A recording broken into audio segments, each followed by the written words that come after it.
Dito sa tinaguriang balut capital of the Philippines, kamakailan lang, bumaha ng balut.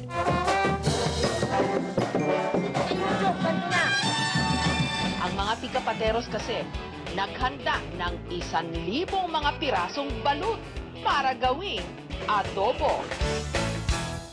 Maaga pa lang, hinanda na nila ang nakakalulang dami ng mga balut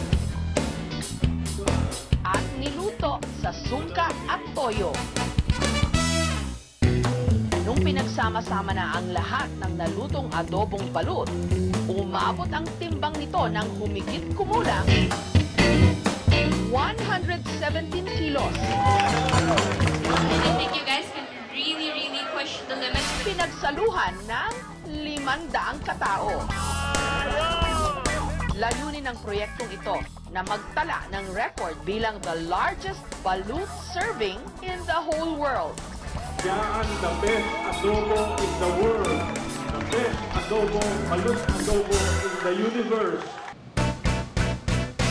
Isa si Chef Jonathan sa mga kasamang nagluto ng 100 balut recipe. Anya, isa raw ang balut sa pinaka-challenging na lutuin. Ipinakita rin niya sa amin ang ilan pa sa kanyang mga balut recipe, katulad ng balut in pandan leaves, balut pot pie, at balut truffle. Kung ikaw yung gagawa as a chef, dapat talaga i-consider mo yung buong lasa talaga ng balut. Ano ba talaga yung flavor niya na nakukuha mo sa kanya? May isip mo kung ano yung pwede mong isama. Kasi kung mauunahan ka ng diri, medyo mahihirapan ka talagang mag-get over para makagawa ka ng magandang putahe. Para sa balut in pandan leaves, minarinate muna ang balut. Sunod na tiniktik ang coriander seeds at bawang hanggang sa naging paste ito. Sa malaking mixing bowl, inilagay ang garlic at coriander paste, toyo, suka, siling labuyo, oyster sauce, sesame oil, sabaw ng balut, at black pepper. Hinalo ito at ibinabad ng 3 oras. Habang hinihintay na ma-marinate, isinunod ang sausawan. Ating pong ibabalot ang ating buong balot na na-marinate. Maya-maya lang, pwede nang balutin ng dahon ng pandan ang na-marinate na balut. Pagkatapos ibalot sa pandan leaf, ating i-deep fry ang ating balut.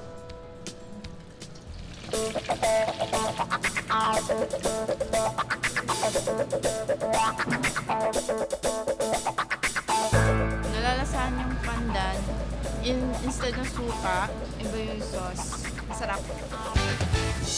Isa naman daw sa pinakakomplikadong recipe ng balut na kanilang inihanda, ang balut pot pie.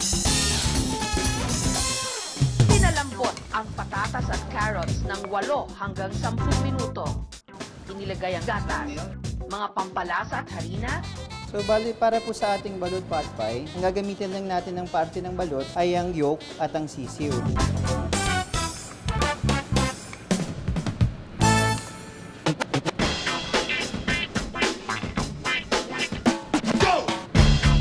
So, yan na po ang ating pastry. Lalagay lang natin sa ibabaw. Ibinake ng 35 to 40 minutes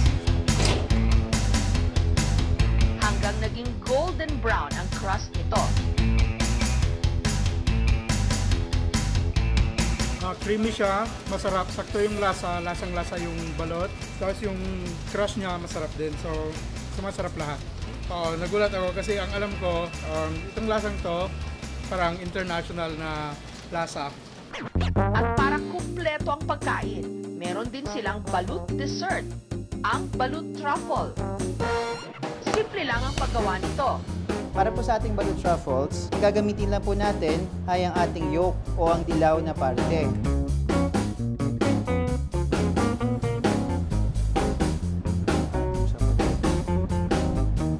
So, pagkatunan po natin ang ating chocolate, tudurugin na natin ang ating yolk para maihalo natin dito.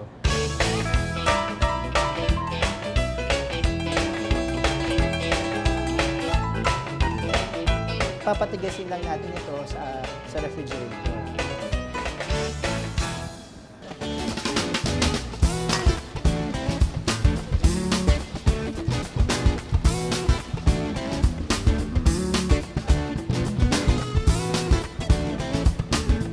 Once na narinig mo na balut siya, huwag kang matakot tikman.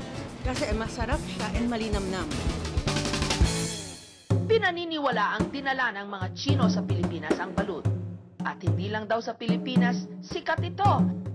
Katunayan, sa ibang mga bansa sa Southeast Asia gaya ng Laos, Cambodia at Vietnam, paborito nilang ipares ang balut sa beer. Pero dahil undeveloped embryo ng itik o pato ang balut, isang animal rights activist sa Amerika ang nagpetisyon online na ipagbawal ang pagbebenta ng balut sa isang restaurant doon. Ayon sa petitioner, may karapatan pa rin daw kasing mabuhay ang mga embryo ng mga itik. Gayunpaman, dito sa Pilipinas, walang problema sa pagkain ito. Katunayan, kung ano-ano ng mga nagsusulputang iba't ibang masasarap na balut recipe. Katulad na lang ng deadly combination ng balut-alige. Dahil sa nakaka-high blood na kombinasyong ito, ang ilang customer tinawag itong putok-batok. Paborito raw ng restaurateur na si Paul Makasaet ang balut at alige. At ang naimbento niyang recipe mula rito, ipinatikim muna niya sa kanyang pamilya. Dahil pumatok sa kanilang panlasa, dito na naisipan ni Paul na lutuin ang balut-alige sa kanilang restaurant. My balot recipe is actually a very simpleng recipe lang to. Pero the genius behind it is putting the two ingredients together, which is balot and taba ng talangka. Who could think of something so deadly as balot and taba ng talangka, di ba? Pero may paalala si Paul, dahil mataas sa kolesterol ang parehong balut at alige, hinay-hinay lang daw po sa pagkain nito. Sa pagluluto ng balut-alige, iginisa ang alige sa olive oil, inilagay ang sabaw ng balut, kaunting tubig, sili, kalamansi at ilang pampalasa. Huling inilagay ang binalatang balut. Para pumasok yung lasa niya, pwede tayo magdagdag pa ng para medyo para siyang sinisimmer sa balot sauce. Matapos maluto, inilagay sa sizzling plate.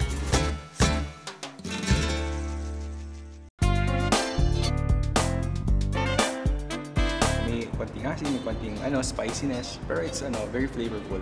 Nagdo-dominate yung ano niya tawag dito. Yung sauce, yun talaga yung natitaste ko sa kanya. Sarap ng samahan mo ng kanin, plain rice.